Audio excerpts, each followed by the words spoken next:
Hello दोस्तों 15 अगस्त 1947 को भारत आज़ाद हुआ और आज़ाद होते ही एक बहुत बड़ा सवाल नेहरू के सामने खड़ा हो गया कि क्या आप अमेरिका के साथ यानी यूएस के साथ जाएंगे या फिर सोवियत यूनियन के साथ। ये दोनों देश यूएस और सोवियत यूनियन उस समय एक दूसरे के खिलाफ खड़े थे और दुनिया के ज़्यादातर देश इन दोनों कंट्रीज़ में से किसी एक कंट्री को फॉलो कर रहे थे।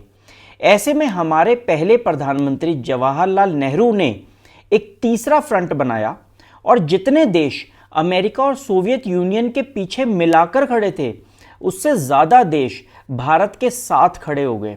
आइए जानते हैं कि पूरा मसला आखिर था क्या। दोस्तों, जब हमारा देश आज़ाद हुआ तब दुनिया में बहुत कुछ चल रहा था। दुनिया में सेकेंड वर्ल्ड वॉर अभी अभी ख़त्म हुई थी, जिसमें जापान, जर्मनी और इटली की भारी हार हुई थी और ब्रिटेन, अमेरिका और सोवियत यूनियन को जीत मिली थी।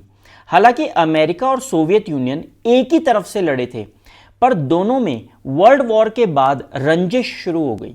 दोनों कंट्रीज ने अपने गुट बना लिए और दुनिया भर के देशों को अपनी तरफ मिलाने में लग गए। अमेरिका वाला धड़ा डेमोक्रेसी और कैपिटलिज्म को मानता था, जबकि सोवियत यूनियन वाला ग्रुप कम्युनिज्म और सोशलिज्म को मानता था। पूरा यूरोप दो भागों में बट गया। जर्मनी के बीच तो दीवार ही खड़ी हो गई, जिसे हम लोग बर्लिन वॉल कहते हैं।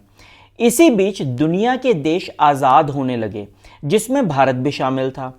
अमेरिका और सोवियत यूनियन ने नए आज़ाद होते देशों को भी अपनी तरफ मिलाना शुरू किया। बहुत सारे देश मजबूरी में इधर उधर ज्वाइन करने लगे। मजबूरी ये थी कि अमेरिका और सोवियत यूनियन दोनों बहुत ताकतवर हो गए थे। हिरोशिमा और नागासाकी पे एटम बम गिरा के अमेरिका ने पूरी दुनिया को डरा दिया था।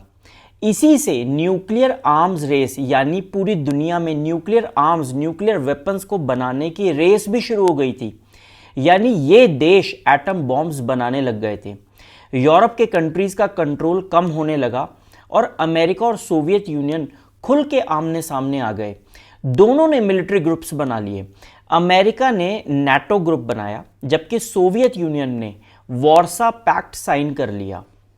ऐसे में इंडिया पे भी प्रेशर आ गया कि वो या तो अमेरिका को यानी यूएस को ज्वाइन करे या फिर सोवियत यूनियन को। पाकिस्तान पहले ही अमेरिका का ग्रुप ज्वाइन कर चुका था, लेकिन भारत के प्रधानमंत्री थे जवाहरलाल नेहरू। वे उस जमाने के काफ़ी सुलझे हुए व्यक्ति थे। उन्हें यह बात पता थी कि इन दोनों गुटों में से किसी एक की तरफ जाने का मतलब था अपनी आज़ादी को फिर से दांव पर लगा देना।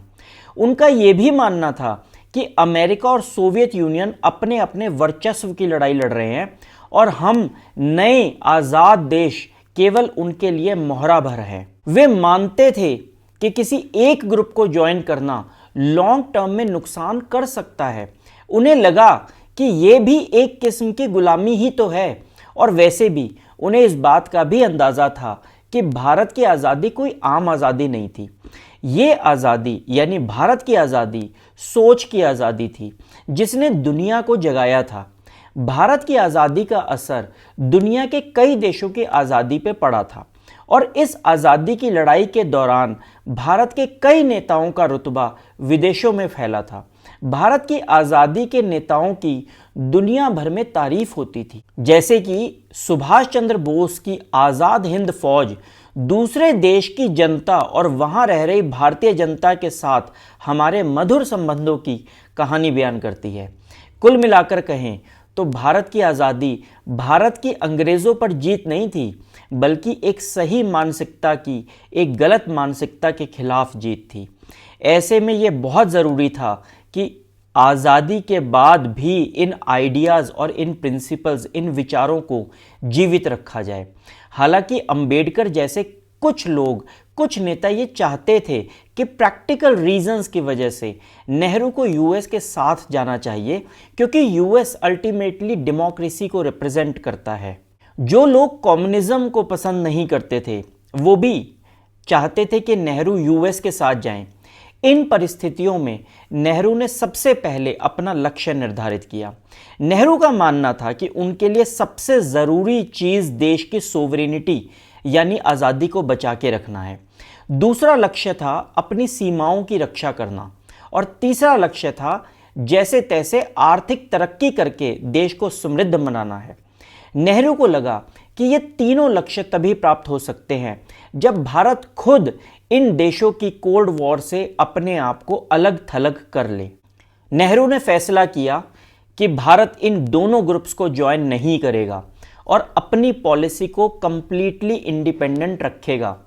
लेकिन ये पॉलिसी तो और भी खतरनाक हो सकती थी, क्योंकि ऐसा हो सकता था कि किसी एक से दुश्मनी बचाते बचाते कहीं दोनों देशों से ही भारत दुश्मनी ना बना ले।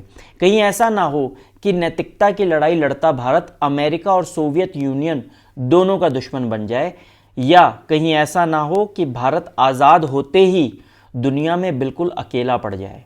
नेहरू को मालूम था कि अगर अकेला भारत ही थर्ड वर्ल्ड की स्थापना करेगा तो उसके पीछे कोई नहीं लगेगा और भारत अमेरिका और सोवियत यूनियन दोनों का दुश्मन बन जाएगा।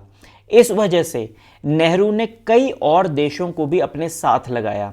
नेहरू ने यूगोस्लाविया, इजिप्ट, इंडोनेशिया और घाना जैसे कंट्रीज के साथ मिलकर नॉन अलाइंड मूवमेंट की स्थापना की। इस मूवमेंट के साथ सैकड़ों देश जुड़ गए और दुनिया में थर्ड वर्ल्ड ऑर्डर की स्थापना हुई। नेहरू और उनके साथियों ने जो थर्ड फ्रंट बनाया उसने दुनिया का नक्शा ही बदल दिया। आज भी लगभग 120 देश नॉन अलाइन मूवमेंट के साथ हैं। हालांकि 1991 में सोवियत यूनियन के टूटने के बाद थर्ड फ्रंट की कोई ज़रूरत नहीं रह गई थी, लेकिन आज हम मानते हैं कि अगर नेहरू ने नॉन अलाइन मूवमेंट ना शुरू किया होता तो हो सकता है दुनिया का नक्शा ही कुछ और होता। थर्ड फ्रंट के बनने से दुनिया में काफ़ी शांति रही और अमेरिका और सोवियत संघ के बीच में जो कोल्ड वॉर थी वो कभी भी फुल स्केल वॉर में कन्वर्ट नहीं हो सकी। तो देखा आपने कि किस तरह नए आज़ाद भारत ने दुनिया के गरीब और पिछड़े देशों को अपनी खुद की पॉलिसी बनाना सिखाया और वर्ल्ड पीस में कंट्रीब्यूट किया। अगले वीडियो में हम तिब्बत की स्टोरी डिस्कस करेंगे। अगर वीडियो पसंद आया तो इसे लाइक ज़रूर करें और चैनल को सब्सक्राइब करें। जय हिंद।